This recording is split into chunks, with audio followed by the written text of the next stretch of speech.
지금부터 마야 2015의 파티클 다이내믹스 강의를 시작을 하겠습니다. 이 강의는 파티클 다이내믹스를 전혀 접해보지 않은 초보자분들을 위해서 구성이 될 예정입니다. 그래서 어떤 실제적인 구체적인 어떤 사례를 통해서 이펙트를 구현하는 관점이 아니라 파티클 다이내믹스가 무엇인지, 그리고 기본적으로 그것을 어떻게 조종을 하는지 가장 기초적인 관점으로 설명이 될 것입니다. 하지만 이제 이 강의를 듣기 위해서는 여러분들은 이미 다이내믹스에 대한 일반적인 학습은 미리 되어 있어야 됩니다. 그래서 제가 앞서 강좌에서 만들었던 리지드 다이내믹스 강의를 들었거나 아니면 그에 준하는 경험이 미리 되어 있어야 됩니다. 그래서 이 강의에서 어떤 가장 초보적인 다이내믹스 개념은 설명하지 않습니다. 강의를 이제 들을 만한 준비가 안 돼 있다 그러면은 이전에 제가 만들었던 리지드 바디 다이내믹스 강의를 듣고 오시거나 아니면은 다른 학습 경로를 통해서 기본적인 학습을 먼저 해 두시길 바랍니다. 그렇다면 이제 파티클이 무엇인지에 대해서 좀 얘기를 하고 구체적인 강의를 진행하겠습니다. 지금은 파워포인트에도 나와 있는 것처럼 파티클이라는 것은 운동 성질을 가지고 있는 입자의 집합을 뜻한다고 설명이 나와 있죠. 그래서 파티클은 어떤 이런 알갱이 형태를 띠고 있는 입자가 여러 개로 구성되어 있는 형태를 뜻하게 됩니다. 그리고 이런 입자 하나하나마다 바로 어떤 물리적인 단위를 가지고 있습니다. 또 물리적인 성질을 가지고 있다는 얘기죠. 입자 하나하나마다 속도, 가속도, 질량, 색상, 충돌, 마찰, 크기, 회전과 같은 그런 정보들을 하나하나마다 다 가지고 있습니다. 그러면서 이제 동시에 이 입자들이 개별적으로 움직이면서 동시에 같은 덩어리로 또 움직일 수 있습니다. 그래서 우리는 이런 구조의 어떤 특징을 이용해서 바로 유체의 흐름과 관련된 것들을 표현할 수 있습니다. 그러니까 유체란 얘기는 일단 흘러가는 그런 형태들을 뜻하게 되죠. 그래서 연기라든가 불이라든가 가스라든가 먼지와 같은 그런 모션을 만들어낼 때 사용이 될 수 있습니다. 현재 마야 2015 같은 경우는 세 가지의 파티클 시스템을 가지고 있습니다. 그러니까 전통적으로부터, 즉 마야가 초창기 1.0 버전이 나왔을 때부터 이미 가지고 있었던 초창기의 파티클 다이내믹스 시스템이 있고요. 그 다음에 M 다이내믹스라고 불리는 새로운 다이내믹스 시스템이 추가되면서 같이 만들어진 N 파티클이라고 불리는 것이 있습니다. 이것이 첫 번째, 이것이 두 번째. 그 다음에 이제 2015 버전에 새롭게 추가된 바로 바이프러스트라는 기능이 있습니다.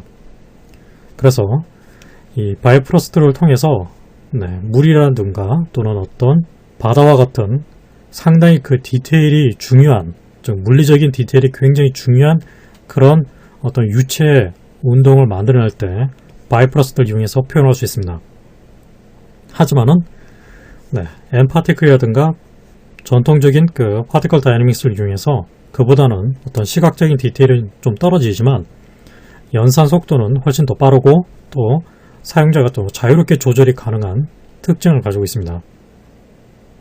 이 강의에서는 바로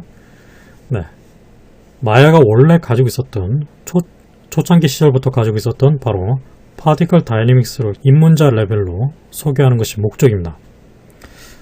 사실 이제 이 파티클 기반의 이펙트를 학습을 할 때 반드시 1번, 2번, 3번 순으로 학습을 해야 할 이유는 없습니다.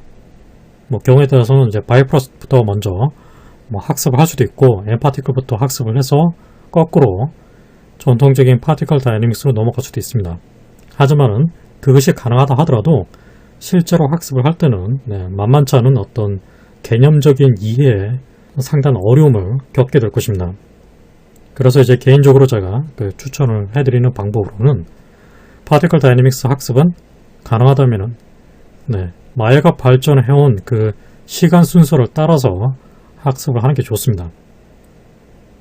그래서 궁극적으로 봤을 때는 우리가 나중에 엠파티클이라든가 바이프로스트와 같은 이런 기능들을 이제 학습을 해야겠지만은 일단은 먼저 전통적인 파티클 다이내믹스를 조종할 수 있어야만 앞으로 배울 그런 다양한 이펙트를 위해서 기본적인 개념 학습이 될 수 있습니다.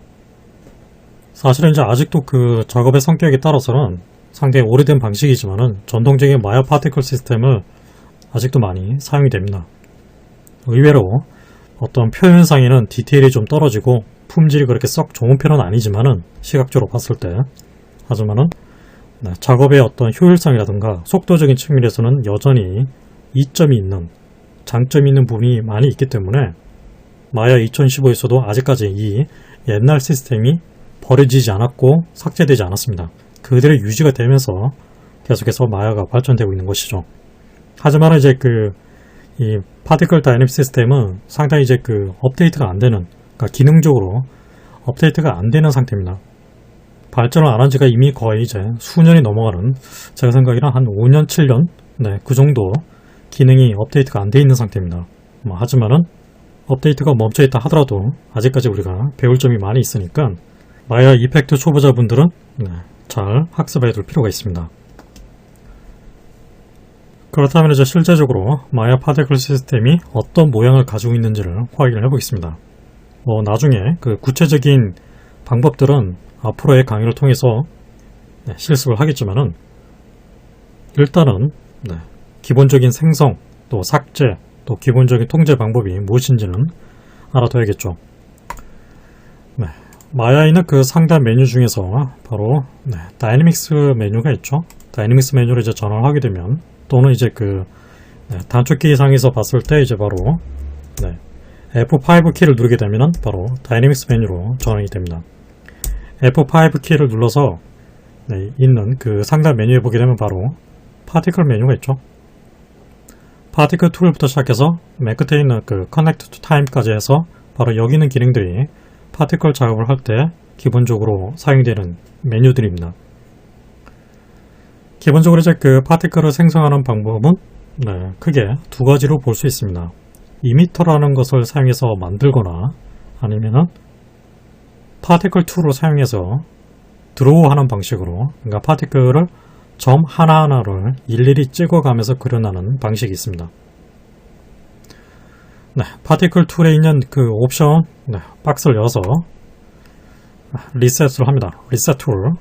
그 다음에 이제 바로 이 파티클 툴을 이제 실행하게 되면 이제 커서가 이렇게 십자 크로스로 바뀌게 되죠. 이 상태에서 이제 클릭을 하게 되면 붉은색 포인트가 하나씩 이제 추가가 되죠. 이 상태에서 맨 마지막에 엔터 키를 누르게 되면 엔터, 그러면은 바로 파티클이 생성이 됩니다. 윈도우 아웃라인을 열어서 이제 확인을 해보게 되면은 바로 노드 리스트 상에서 파티클 1이라는 노드가 보이죠.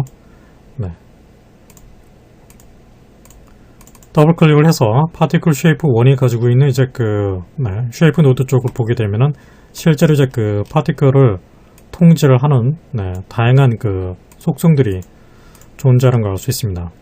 보통 이제 일반적인 오브젝트에 비해서 엄청나게 많은 조절 속성들을 가지고 있습니다. 이것들을 일일이 제가 하나씩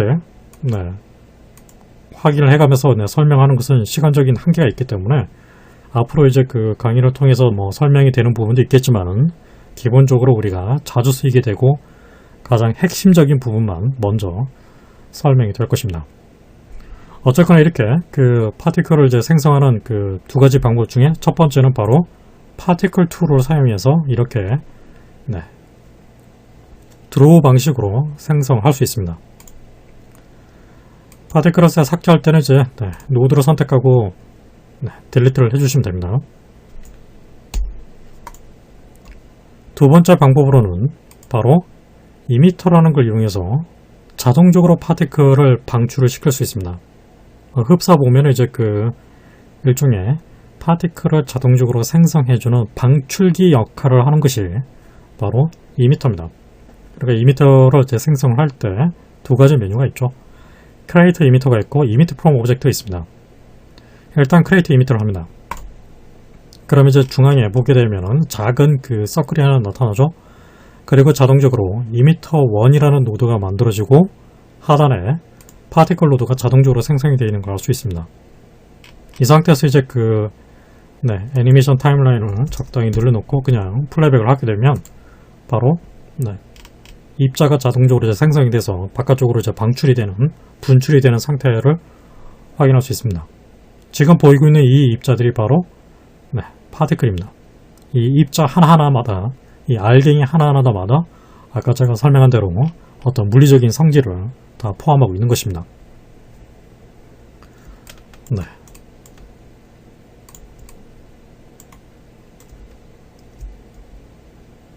이렇게 그 이미터를 통해서 만든 파티클을 삭제를 할 때는 이미터도 같이 삭제하는 게 좋기 때문에, 그래서 파티클과 이미터를 두 개를 동시에 선택해서 키보드상에서 델리트 키를 눌러서 삭제를 해주십시오.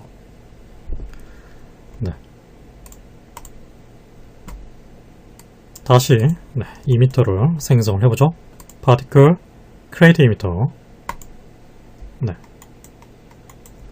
플레이백. 그럼 이제 파티클이 쭉 생성되는 걸 알 수 있습니다.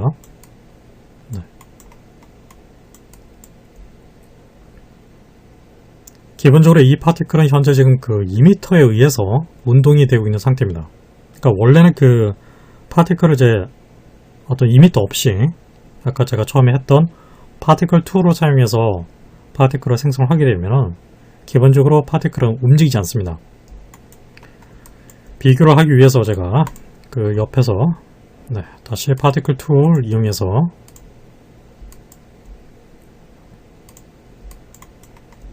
클릭, 클릭, 클릭, 클릭. 여러 개를 이렇게 많이 찍어서 그 다음에 엔터. 자, 보게 되면은 한쪽은 지금 이미터를 가지고 있는 상태고 한쪽은 그냥 제가 파티클 툴로 생성을 했습니다. 보시다시피 현재 지금 그 이미터 쪽에서 연결을 받고 있는 이미터 파티클 같은 경우는 이렇게 움직이고 있지만은 파티클 툴을 이용해서 생성을 했던 이 파티클들은 전혀 움직이지 않고 있죠. 기본적으로 이제 파티클을 움직이게 만들려면 세 가지 방법이 있습니다. 지금과 같이 이미터를 통해서 움직이게 만들거나 아니면은 바로 우리가 리지드 바디 다이내믹스에서 배웠던 이 필드 있죠? 에어 필드부터 시작해서 이런 필드하고 그 커넥트를 해서 연결을 해서 움직이게 하거나 아니면 파티클 익스프레션이라고 불리는 방법이 있습니다. 그 파티클 익스프레션은 어떤 프로그래밍적인 코딩을 통해서 파티클이 특정한 속도 또는 특정한 위치로 이동하도록 움직이도록 해줄 수 있습니다.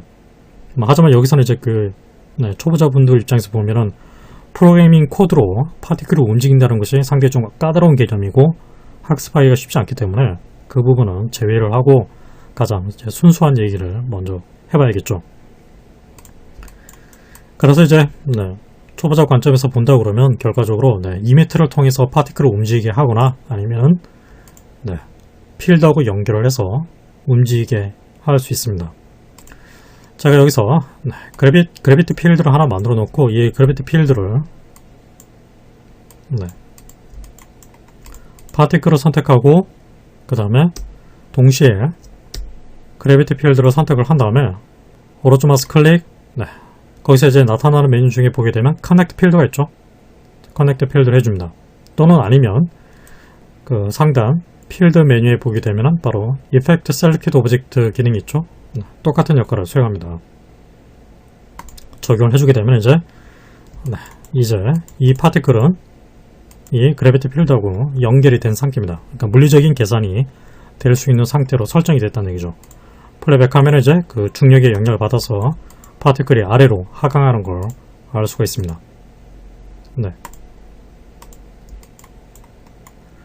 하지만 이제 그 이미터를 통해서 방출이 되고 있는 파티클 같은 경우는 지금 아무런 미동 없이 그대로 현재 지금 내가 그냥 방출이 되고 있는 상태죠. 그래서 역시 같은 방법으로 해당 파티클과 필드를 선택하고 오른쪽 마우스 클릭 커넥트 필드를 해주거나 아니면은 필드 메뉴에 있는 Effect Selected Object 기능을 적용해줍니다. 이번에는 그냥 Connect 필드로 해주죠. 네. 그래서 이제는 네, 보시다시피 중력에 영향을 받아서 아래로 쭉 떨어지는 그런 상태의 모션이 나온다는 걸 알 수가 있습니다. 기본적으로 이제 보게 되면 이제 네, 지금은 제가 5번 키를 누른 상태인데 4번 키를 눌러서 이제 그 와이어프레임 상태를 네, 봤을 때 역시 파티클이 가지고 있는 기본적인 모양은 작은 알갱이 형태로 되어 있습니다. 사실 이제 확대를 해보게 되면은 사각형 형태로 되어 있는 포인트들인데 만약에 여러분들이 이제 이 모양을 다른 것으로 바꾸고 싶다 그러면은 파티클을 선택하고 애트랩 데이터 쪽에 있는 그 파티클 쉐이프 노드 쪽으로 봤을 때 네, 목록 중에 보게 되면은 네, 렌더 애트랩트 쪽에 보게 되면 파티클 렌더 타입이라는 게 있습니다. 그 파티클 렌더 타입이 현재 지금 뭘로 되어 있죠? 포인트로 되어 있죠? 바로 점 형태의 모양으로 되어 있다는 뜻입니다. 이 형태를 이제 바로 여기 있는 그 리스트 중에서 원하는 타입을 선택을 해주시면 됩니다. 대표적으로 이제 그 스피어로 하게 되면 이렇게 네, 보시게 되면 이제 그 폴리곤 스피어 형태로 모양이 바뀌는 걸 알 수 있습니다.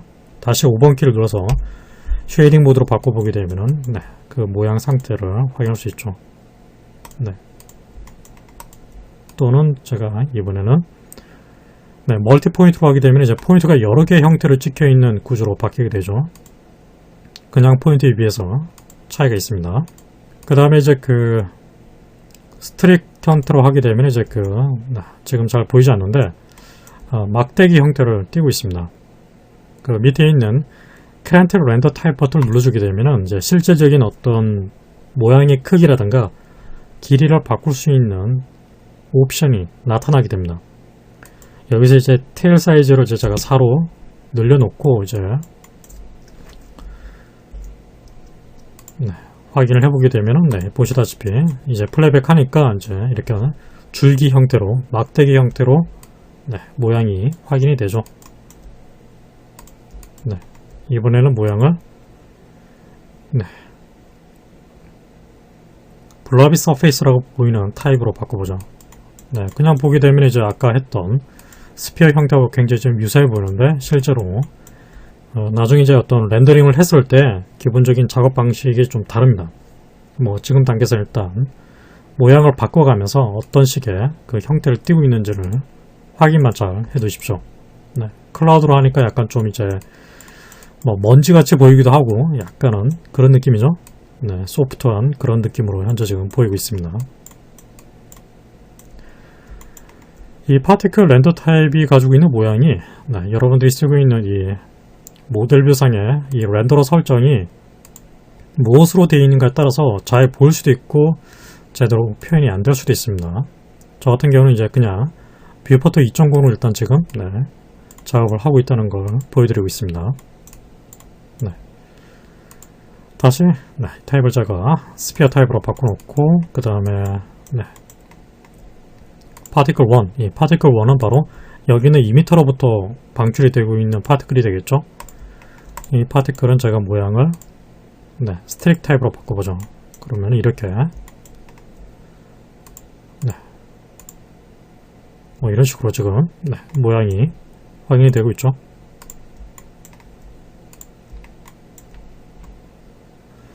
그 다음으로는 이제 이 파티클이 가지고 있는 색상을 좀 바꿔보도록 하죠. 네, 일단은 먼저 지금 네, 여기 있는 그 파티클 툴로 만들었던 이 파티클은 그냥 딜리트를 해서 삭제를 하겠습니다. 그리고 네, 여기 있는 그래비티 필드도 삭제를 해버리고 그러면은 지금 이렇게 파티클이 방출이 되고 있는 상태가 되겠죠. 모양이 잘 눈에 띄지 않으니까 모양을 그냥 제가 다시 포인트 타입으로 바꾸고 밑에 있는 그 크런트 렌더 타입 버튼을 눌러서 그 포인트 사이즈를 5 정도로 늘려놓겠습니다. 그럼 이제 눈에 잘 띄는 형태로 네, 보이고 있죠. 기본적으로 지금 이 파티클이 나오는 어떤 스피드라든가 이 양은 바로 2m 노드 쪽에 있는 바로 레이트 있죠. 이 레이트가 가지고 있는 그 양에 따라서 결정이 됩니다. 지금 보게 되면 이제 초당 그 생성이 되는 파티클이 100이라고 나와있죠. 뭐 정확하게 100개는 아니겠지만 대략 초당 100개 정도의 파티클을 만들 수 있는 스피드가 된다는 뜻입니다. 그래서 제가 이것을 1000이라고 바꾸게 되면은, 네, 다시 플레이백 하면은 훨씬 더 많은 파티클이, 네, 방출이 되는 걸 알 수 있습니다. 무한정 이제 숫자를 늘리게 되면은 그만큼 많은 양의 파티클이 만들어지게 되겠지만은 시스템이 굉장히 느려지기 시작합니다. 그래서 적당한 수치를, 네, 넣어 주십시오. 그래서 저는, 네, 일단 다시 300 정도로 바꿔놓고, 파티클이 현재 지금 생성되는 이제 스피드를 유심히 보시면 알겠지만, 네, 비교적 조금, 네, 느려 보입니다. 바로 베이직 이미션 스피드의 트랩 보게 되면은, 네, 스피드 값이 있죠. 이 값을 이제, 네, 늘리게 되면은 파티클이 생성이 돼서 나아가는 스피드가 이렇게 굉장히 빠른 속도로, 네, 방출이 됩니다. 네. 저는 5 정도로 지정을 해주죠. 네, 아무튼 기본적인 이제 파티클이 생성되는 양과 또 스피드는 이 속성에 의해서, 네, 결정이 된다는 걸 보여드리겠습니다. 다시 이제 네, 원래 하려던 얘기인 파티클이 가지고 있는 이 색상 있죠? 기본적으로 이 파티클이 가지고 있는 색상은 이제 5번 키를 눌렀을 때 나타나는 이 색상 있죠? 이 색상이 지금 보면 약간 좀 중간 회색으로 되어 있죠? 네. 이 상태를 이제 다른 색상으로 이제 바꾸기 위해서는 단순한 방법으로는 바로, 네, 하이퍼 쉐이드에서 특정한 램버트와 같은, 네, 재질을 하나 생성을 합니다. 네, 램버트를 하나, 네, 생성을 해서 파티클을 선택한 다음에 어사인을 시킵니다. Assign Material to Selection. 그 다음에 이제 이 램버트가 가지고 있는 이 컬러 부분에 여러분들이 원하는 색상을 결정해 주게 되면 그에 따라서, 네, 색상이 바뀐다는 걸 알 수가 있습니다. 네. 그런데 이제 이 지금 상태를, 네, 지금 이제 렌더 유징이 마야 소프트웨어로 되어 있죠. 이 상태를 그냥 제가 한번, 네, 렌더링을 해보죠. 네, 보시다시피 이제 렌더링이 되나요? 네, 렌더링 되지 않습니다. 기본적으로 이제 이 파티클이 가지고 있는 이 모양 있죠? 네, 이 타입이 아까 제가 말씀드린 대로 렌더에 트랩되어 있는 파티클 렌더 타입에 의해서 보게 되면은 결정이 되는데, 모양 타입 중에서 보게 되면은 끝에 보면은 이제 SW라고 붙어 있는 이 세 가지 타입이 있죠. SW로 되어 있는 것들은 바로 여기 있는 이제 네, 마야 소프트웨어 방식일 경우는 이 렌더뷰를 통해서 렌더링 결과를 얻을 수 있습니다. 하지만은 SW에 붙어 있지 않는 멀티포인트부터 시작해서 스트릭까지는 이 타입들은, 네, 이 렌더뷰를 통해서는 렌더링 할 수가 없습니다.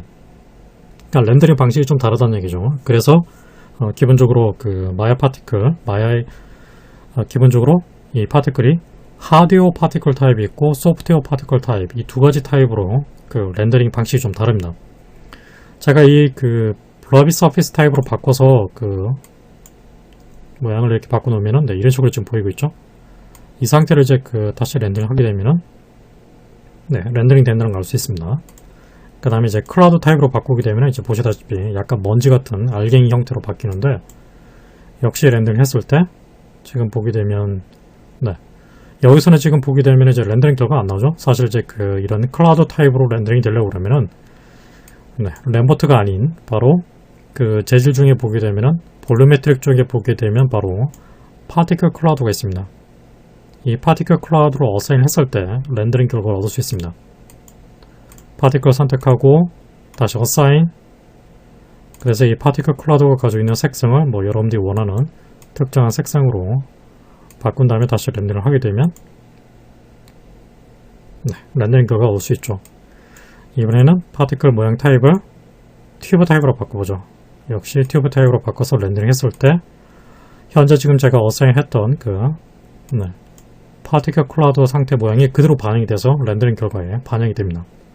이렇게 이제 보시면은 블러비 서페이스 클라우드 튜브는 여기 있는 렌더뷰를 통해서 렌더링 할 수 있는데, 나머지 스트릭, 네, 렌더링 해도 렌더링 결과가 나오지 않습니다. 스피어 타입으로 바꿔보죠. 네, 나오지 않습니다. 멀티포인트, 네, 나오지 않습니다. 이렇게 멀티포인트부터 시작해서 스트릭 타입은 하드웨어 파티클 타입이라서 마야 소프트웨어 방식일 경우는 이 렌더뷰 안에서는 렌더링 결과가 나오지 않습니다. 이 점을 꼭 잊지 않으셔야 됩니다. 가장 기초적인 거기 때문에. 하지만 이 렌더링 방식을 마야 소프트웨어가 아닌 멘탈레이 타입으로 하게 되면은 네, 사실 여기 있는 대부분의 파티클 타입을 다 렌더링할 수 있습니다. 그래서 제가 스피어 타입으로 모양을 먼저 바꿔놓고 다시 플레이백 하겠습니다.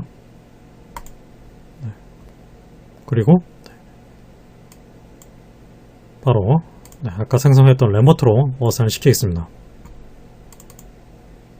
이제 멘탈레이 타입으로 렌더링을 하게 되면 이렇게 분명히 이제 이 파티클이 가지고 있는 타입은 하드웨어 파티클인 스피어 타입이지만은 렌더링 화면에서 렌더링 결과를 얻을 수 있죠. 마야 소프트로 바꿔서 렌더링 하게 되면 렌더링 결과를 얻을 수 없습니다. 다시 타입을 제가 포인터 타입으로 바꿔보죠. 그대로 렌더링 결과에 나오는 거 알 수 있죠. 이번에는 클라우드 타입으로 바꿔놓고 다시 아까 생성을 했던 파티클 클라우드 재질로 어사인을 시키겠습니다. 그리고 다시 멘탈레이로 렌더링하면 결과를 볼 수 있습니다.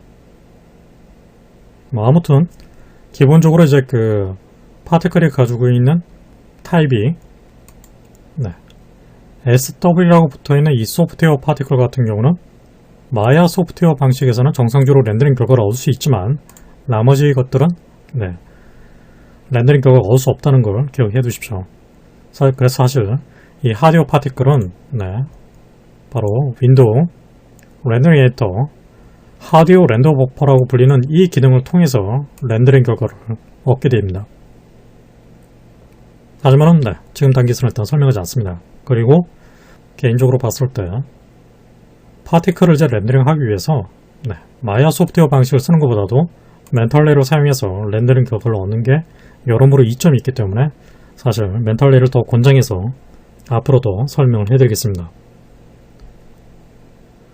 파티클의 이제 기본적인 색상이라든가 렌더링 타입에 대한 얘기는 앞으로 별도의 강의를 통해서 더 설명할 부분이 있으니까 대략적으로만 이렇게 정리를 하도록 하고 마지막으로 파티클의 소멸과 관련된 이야기를 좀 해보겠습니다. 다시 이제 파티클의 타입을 제가 스피어 타입으로 바꿔놓고 다시 램버트로 어사인을 하겠습니다. 색상은 그냥 눈에 잘 띄는 색상으로 변경을 해주죠.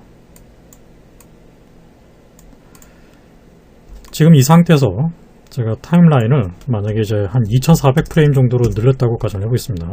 그러면 이 상태에서 이제 그 플레이백을 하게 되면은 보시다시피 현재 지금 이 타임라인이 얼마가 됐든 간에 파티클은 이제 가만히 보시면은 소멸이 되지 않습니다. 계속 현재 지금 그 최초에 생성됐던 그 파티클이 그대로 유지가 되어 있는 상태에서 계속해서 나아가고 있죠. 이 상태가 된다 그러면 이제 사실 2400프레임에 도달하게 되면 파티클이 가지고 있는 개수는 상당히 어마어마한 개수가 될 겁니다. 스탑을 하고 지금 729프레임이죠. 729프레임까지 현재 만들어져 있는 파티클의 개수가 얼마인지를 확인하는 방법이 있습니다.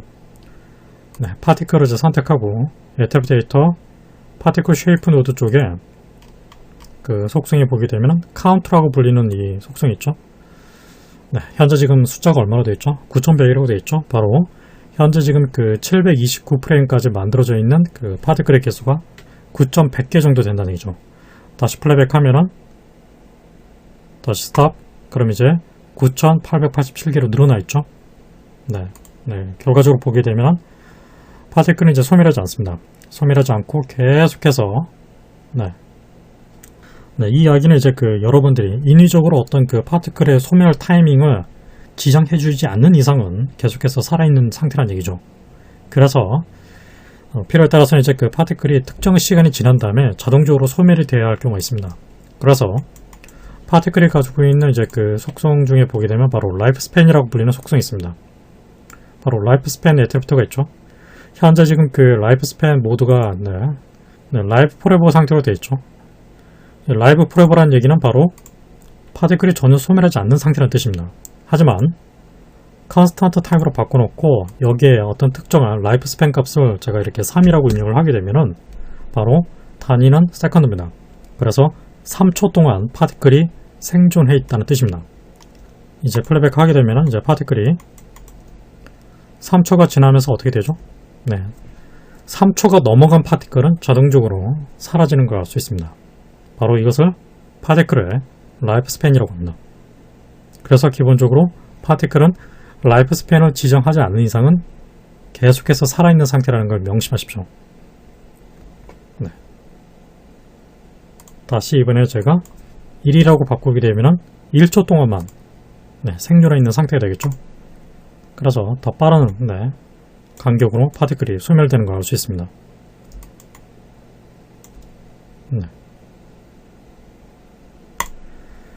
이렇게 해서 이제 우리는 이번 시간에 그 파티클이 가지고 있는 가장 이제 일반적이고 가장 기초적인 사항들을 이제 대략적으로 살펴봤습니다. 사실 이제 지금까지 얘기한 것들은 이제 일종의 맛배기 개념으로 이러이러하다는 그런 상황을 제가 설명해드리기 위해서 보여드린 것이고, 실질적인 내용은 이제 다음 강의부터 시작이 될 것입니다. 그래도 여기까지 제가 설명한 사항을 그대로 여러분들이 좀 따라해보면서 기본적인 사항들을 미리 경험을 해두시길 바랍니다.